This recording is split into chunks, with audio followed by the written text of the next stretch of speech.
Apa khabar para pendengar cerita seram The Haunting Cruise dan PN? Pada malam ini, Brother Fai akan kongsikan kisah daripada novelis Iskandar Zulfakar. Karyanya adalah daripada Osman BK.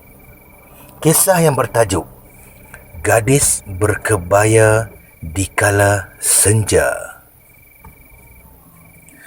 Duduk di asrama SMVJB, Jalan Yahya Al-Datar, Johor Bahru. Masa jadi senior dulu, tahun 1978, lama dah tu aku jarang balik ke rumah di Kota Tinggi.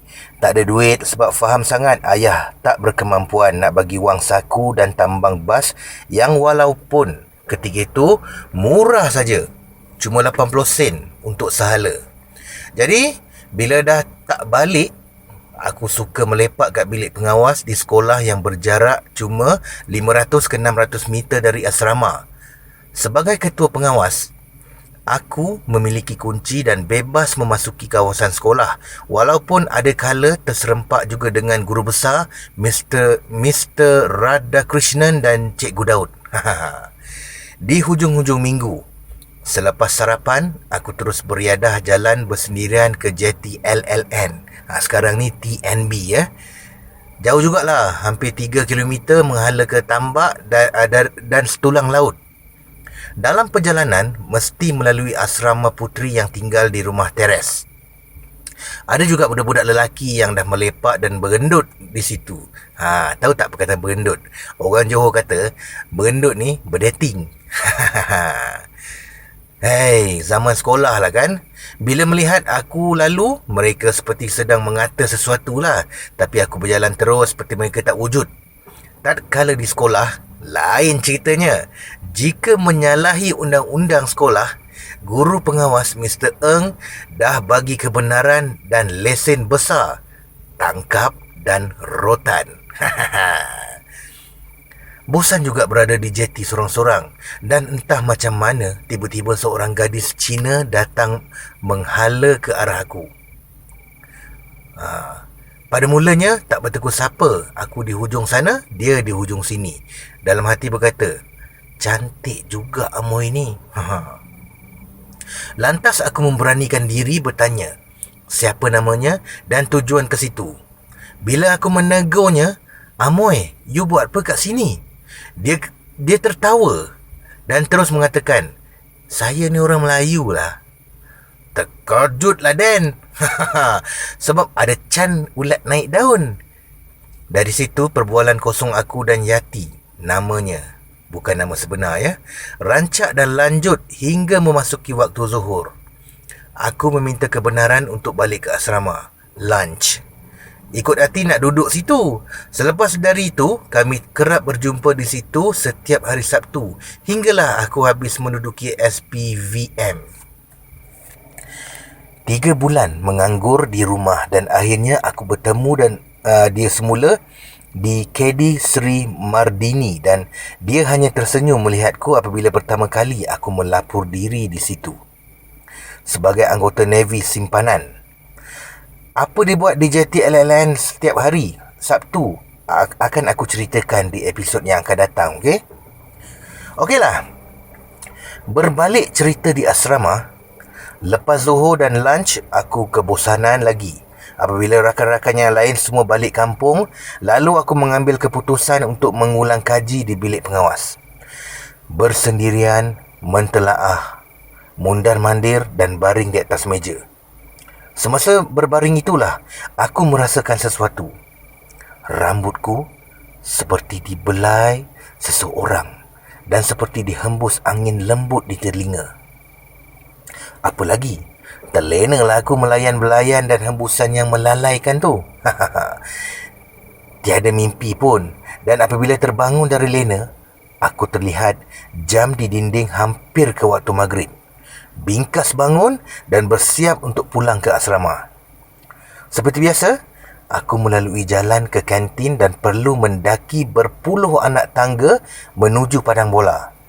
Memandangkan hari yang kian gelap, diikuti rimbunan pokok-pokok besar di kiri kanan aku, Aku berhati-hati mendaki. Tiba-tiba, suasana sekelilingku rasa begitu sunyi dan hening. Lain macam pula rasanya ni. Dan di hujung tangga aku lihat kelibat seorang sedang duduk seperti dia duduk di tangga lah. Alamak, ada gadis sunti seayu itu di kala rembang kesamaran maghrib duduk bersendirian. Yang aku tergoda sangat tu, apabila dia berbaju kebaya tenunan songket zaman dulu kala, era tahun 30-an ke 50-an lah macam tu. Ayu sungguh gadis tu, jerit hatiku. Lebih cinonik dan dari Yati gamaknya. Dia duduk lantas menghalang laluanku. Sebelum sempat menyapa, dia lebih dulu menegurku, mengajak duduk untuk bersembang. Aku hanya terlopong dan terlintas juga di fikiran, mengapa di waktu seperti itu ada gadis berkebaya sedang duduk bersendirian di tangga. Aku terpaku, mengikut saja arahannya, walaupun di hati kecilku meronta-ronta agar cepat balik ke asrama untuk solat maghrib. Adingan suspense bermula apabila tangannya terus memimpinku dan suasana sekeliling terus berubah ke satu suasana persekitaran tahun 30-an.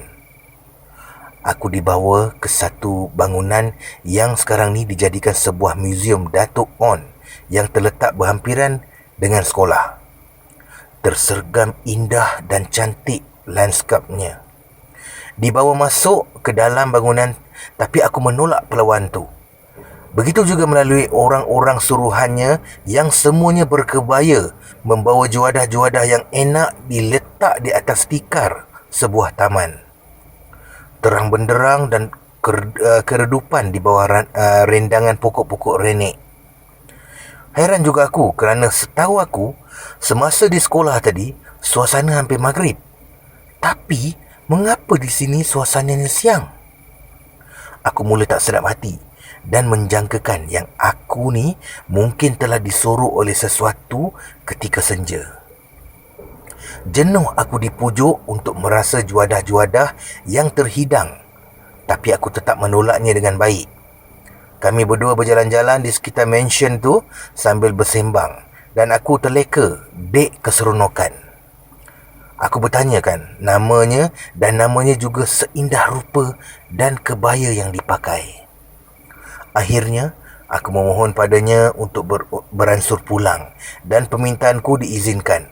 Lalu aku dihantar ke tempat permulaan kami berjumpa tadi. Berat rasa untuk berpisah. Selesai mengucap selamat tinggal, aku pun dipulangkan semula di tangga kantin sekolah. Tiba-tiba, suasana bertukar menjadi kepekatan malam. Aku terus berlari melalui padang bola dan menyusup memasuki pagar asrama 2 yang selalu kedengaran askar Jepun berkawat. Pintu utama telah berkunci dan bila aku lihat jam di tangan melalui samar-samar lampu dah menunjukkan jam 3 pagi. Jenuh mengendap takut-takut guru asrama cikgu buang ni meronda malam-malam dengan rotan. Selepas dari peristiwa itu, aku tidak pernah lagi berjumpa gadis berkebaya itu. Tapi kadang bila aku menuruni atau mendaki tangga di kantin sekolah, sering mukaku seperti dihembus angin yang lembut. Maka, jadilah aku seorang perindu di bilik pengawas setiap hujung minggu. Sekian.